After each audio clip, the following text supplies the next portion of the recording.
Hi guys, welcome back to another session. मैं आबा भनोट लेकर आई हूँ आपके लिए करंट अफेयर्स का एपिसोड नंबर 826। आज की तारीख है 1 नवंबर 2020। हमारे दो चैनल्स हैं, पिनाकल और फ्रंटियर आईएएस, और अगर अभी तक आपने चैनल्स को सब्सक्राइब नहीं किया है तो सब्सक्राइब करना बिल्कुल ना भूलिएगा। साथ ही साथ इस बेल आइकन को जरूर दबाना है ताकि हमारी आने वाली हर वीडियो की नोटिफिकेशन आपको मिल सके। हमारी दो वेबसाइट्स हैं sscglpinacle.com और baljeedhaka.com, इन दोनों को विजिट करना बिल्कुल ना भूलिएगा। ये सेशन हर रोज सुबह 4 बजे अवेलेबल हो जाता है और वीडियो की एंड में आपसे क्विज के क्वेश्चन पूछे जाते हैं जिनका आंसर आपको कमेंट सेक्शन में जरूर करना है। साथ ही साथ हमारे दोनों टेलीग्राम हैंडल्स फ्रंटियर आईएएस और एसएससी पिनेकल ऑनलाइन को ज्वाइन जरूर करना है for daily videos, PDF and monthly magazine. Start करेंगे प्रीवियस क्विज के साथ। आपका पहला क्वेश्चन था, भारत के नए मुख्य सूचना आयुक्त सीआईसी के रूप में किसे नियुक्त किया गया है? तो इसका सही जवाब था Yashvardhan Kumar Sinha.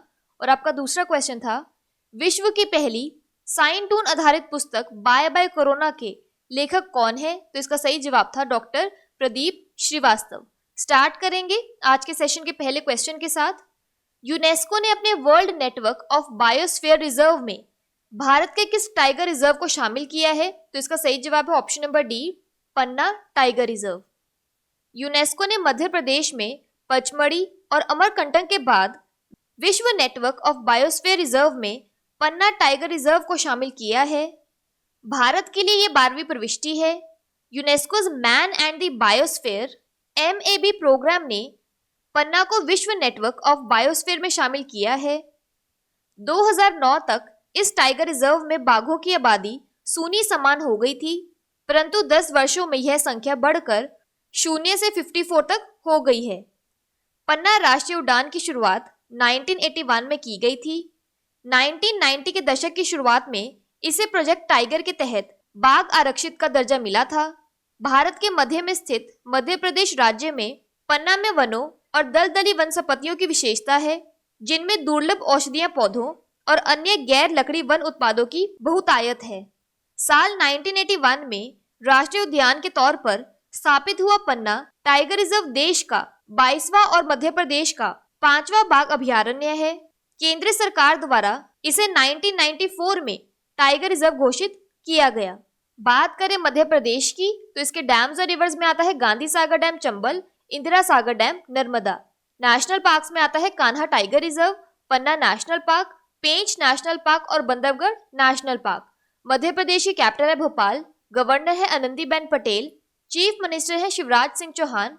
World heritage sites में आता है बुद्धिस्ट मॉन्यूमेंट्स एट सांची और खजुराहो ग्रुप ऑफ मॉन्यूमेंट्स। अगला प्रश्न है, सार्वजनिक मामलों के सूचकांक 2020 के अनुसार बड़े राज्यों की श्रेणी में सबसे अच्छा शासित राज्य कौन सा है? तो इसका सही जवाब है ऑप्शन नंबर ए, केरल।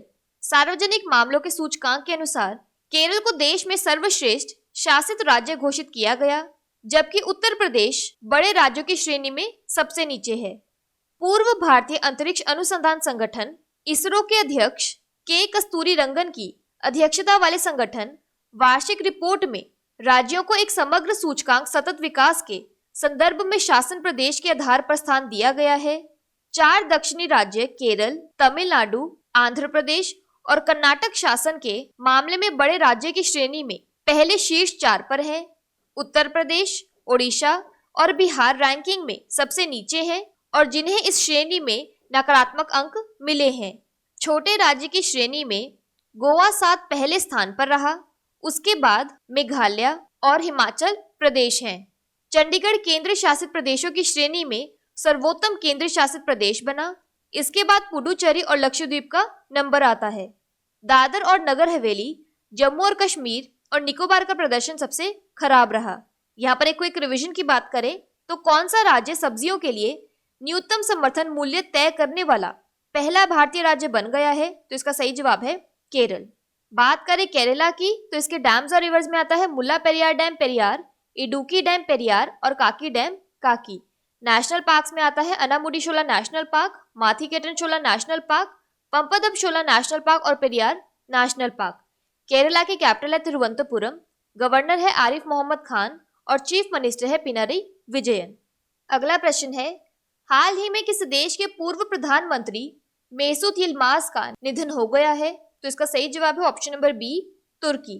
तुर्की के 3 बार प्रधानमंत्री चुने गए मेसूत यिल्माज का 72 वर्ष की आयु में निधन हो गया। यिल्माज ने 1991 से 2002 तक मध्य दक्षिणी पंथी मदरलैंड पार्टी का नेतृत्व किया। वह 1990 के दशक में 3 बार देश के प्रधानमंत्री चुने गए। हालांकि उनका कार्यकाल महज कुछ महीनों का ही रहा था। बात करें तुर्की की तो इसकी कैपिटल है अंकारा और करेंसी है तुर्किश लीरा। अगला प्रश्न है, विश्व नगर दिवस वर्ल्ड सिटीज डे कब मनाया जाता है? तो इसका सही जवाब है ऑप्शन नंबर ए 31 अक्टूबर। विश्व नगर दिवस हर साल 31 अक्टूबर को मनाया जाता है। इसका उद्देश्य शहरीकरण में अंतर्राष्ट्रीय समुदाय की रुचि को बहुत समर्थन करना और सक्रिय रूप से प्रोत्साहित करना, अवसरों को पूरा करने के लिए सहयोग बढ़ाना और शहरीकरण की चुनौतियों का समाधान करना है। वर्ल्ड सिटीज डे 2020 पर केन्या के नाकुरू में एक वैश्विक समारोह का आयोजन किया जाएगा। विश्व शहरों के दिन की सामान्य थीम बेहतर शहर बेहतर जीवन है। वर्ल्ड सिटीज डे 2020 के theme valuing our communities and cities है। यहाँ पर एक क्विक रिवीजन की बात करें तो विश्व श्रव्य दृश्य विरासत दिवस world day for audio visual heritage कब मनाया जाता है? तो इसका सही जवाब है 27 अक्टूबर। अगला प्रश्न है, केंद्रीय मंत्रिमंडल ने हाल ही में आईसीटी के क्षेत्र में किस देश के साथ सहयोग के ज्ञापन MOC को मंजूरी दी है? तो इसका सही जवाब है ऑप्शन नंबर बी जापान। केंद्रीय मंत्रिमंडल ने भारत और जापान के बीच सूचना और संचार प्रौद्योगिकी के क्षेत्र में सहयोग पर समझौता ज्ञापन MOC को मंजूरी दी है। इसने 5G नेटवर्क, सबमरीन केबल, संचार उपकरणों के मानक प्रमाणन, नवीनतम वायरलेस टेक्नोलॉजी और ICT के उपयोग, आर्टिफिशियल इंटेलिजेंस AI आदि जैसे कई क्षेत्रों में सहयोग का लक्ष्य रखा। यह भारत को देश में ICT बुनियादी ढांचे को मजबूत करने में मदद करेगा और दूर दराज के क्षेत्रों में मुख्य भूमि भारत की कनेक्टिविटी को बढ़ावा देने में मदद करेगा। भारत और जापान महत्वपूर्ण रणनीतिक साझेदार हैं और यह MOC संचार के क्षेत्र में संबंधों में सुधार करेगा। भारत और जापान ने साइबर सुरक्षा के क्षेत्र में सहयोग समझौते पर हस्ताक्षर किए हैं। यहाँ पर एक क्विक रिवीजन की बात करें तो कौन सा देश वर्ष 2050 तक शून्य कार्बन उत्सर्जन हासिल करेगा? तो इसका सही जवाब है जापान। बात करें जापान की तो इसकी कैपिटल है टोक्यो और करेंसी है येन। अगला प्रश्न है, कौन सी airline company Sabarmati river craft के साथ केवड़िया में स्टैच्यू ऑफ यूनिटी को जोड़ने वाली भारत की पहली सी प्लेन सेवा संचालित करेगी? तो इसका सही जवाब है option number C SpiceJet. प्रधानमंत्री नरेंद्र मोदी ने केवड़िया में स्टैच्यू ऑफ यूनिटी को साबरमती रिवर क्राफ्ट से जोड़ने वाली स्पाइस जेट लिमिटेड संचालित सी प्लेन सेवा शुरू की है। स्पाइस जेट लिमिटेड के पास 18 सी प्लेन मार्गों के लिए मंजूरी है। यह पहला ऐसा काम है जो अपनी सहायक कंपनी स्पाइस शटल के जरिए करेगा। स्पाइस जेट 2014 में लगभग बंद हो गई थी, पर इसने राजस्व के वैकल्पिक स्रोतों पर ध्यान केंद्रित किया है, जिसमें कार्गो, छोटे विमानों के साथ क्षेत्रीय उड़ानें शामिल है। यहाँ पर एडिशनल इन्फॉर्मेशन की बात करें तो प्रधानमंत्री नरेंद्र मोदी ने गुजरात के नर्मदा जिले में केवड़िया के पास स्टैच्यू ऑफ यूनिटी परिसर में सरदार पटेल प्राणी उद्यान और जियोडेसिक एवियरी डोम का उद्घाटन किया है। उन्होंने केवड़िया में एकीकृत विकास के तहत देश को 17 परियोजनाओं के लिए समर्पित किया। परियोजनाओं में navigation channel, new Gora bridge, Garudeshwar weir, सरकारी quarter, bus bay terminal, Ekta nursery, Khalwani eco tourism, tribal home stay शामिल हैं। उन्होंने एकता क्रूज सर्विस को स्टैच्यू ऑफ यूनिटी को भी हरी झंडी दिखाई। श्री मोदी ने आरोग्य वैन और आरोग्य कुटीर को राष्ट्र को समर्पित किया। आरोग्य वान में समृद्ध औषधीय मूल्यों वाले पौधों और पेड़ों की 380 प्रजातियां हैं। यहाँ पर एक क्विक रिवीजन की बात करें तो किस महान नेता की जयंती पर भारत में राष्ट्रीय एकता दिवस मनाया जाता है? तो इसका सही जवाब है 31 अक्टूबर, वल्लभ भाई पटेल। बात करें गुजरात की तो इसके वर्ल्ड हेरिटेज साइट्स में आता है Rani ki Vav, Champaner Pavagadh archaeological park. National parks में आता है Gir national park, blackbuck national park और मेराइन नेशनल पार्क।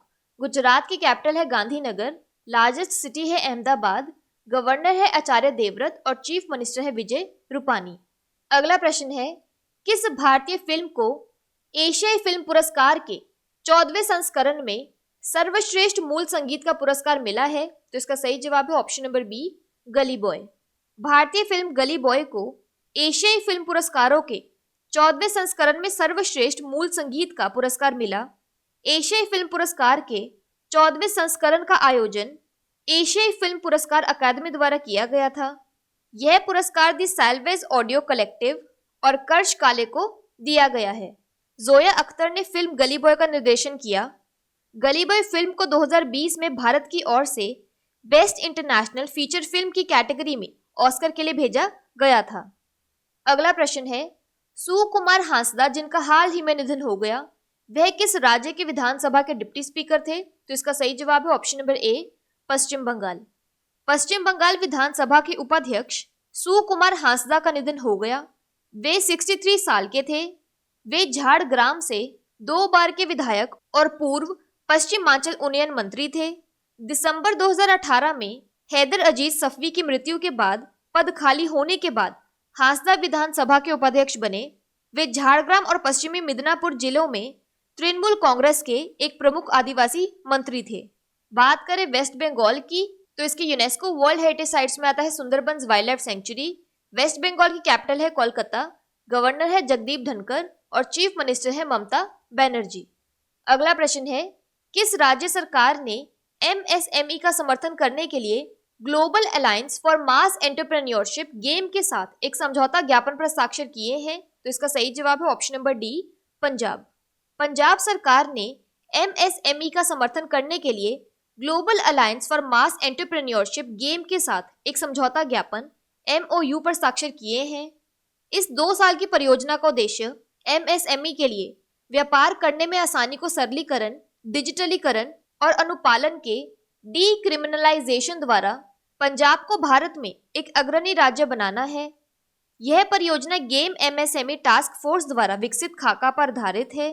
केंद्र सरकार की emergency credit line guarantee scheme ECLGS योजना की तैनाती की निगरानी के लिए समर्पित जिला स्तरीय बैंकर समितियों के माध्यम से एमएसएमईज का समर्थन करने में पंजाब सबसे आगे रहा है।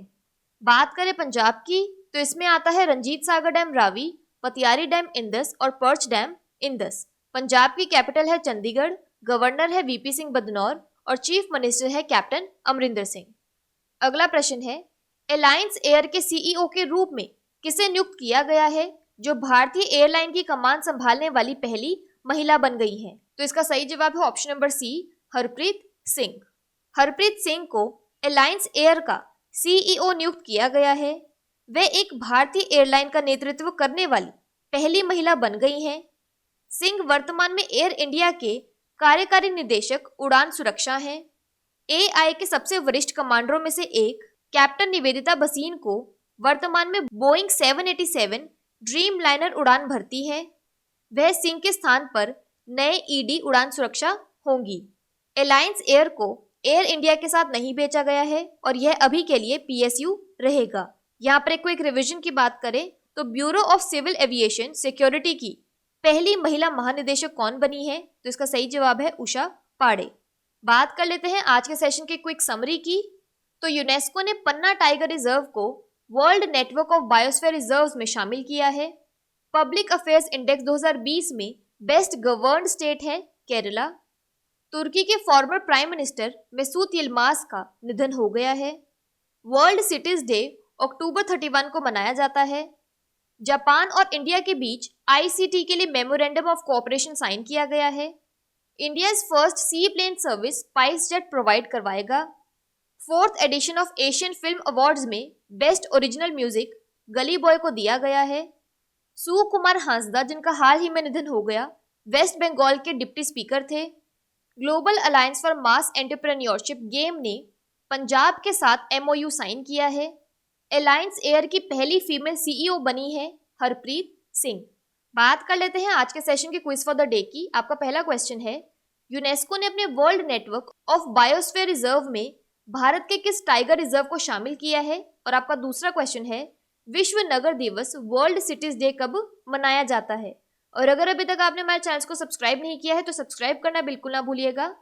साथ ही साथ इस बेल आइकन को जरूर दबाना है ताकि हमारी आने वाली हर वीडियो की नोटिफिकेशन आपको मिल सके। हमारी दोनों वेबसाइट्स sscjlpinnacle.com और baljeetdhaka.com को विजिट करना बिल्कुल ना भूलिएगा। साथ ही साथ हमारे दोनों टेलीग्राम हैंडल्स को ज्वाइन जरूर करना है। Thank you so much.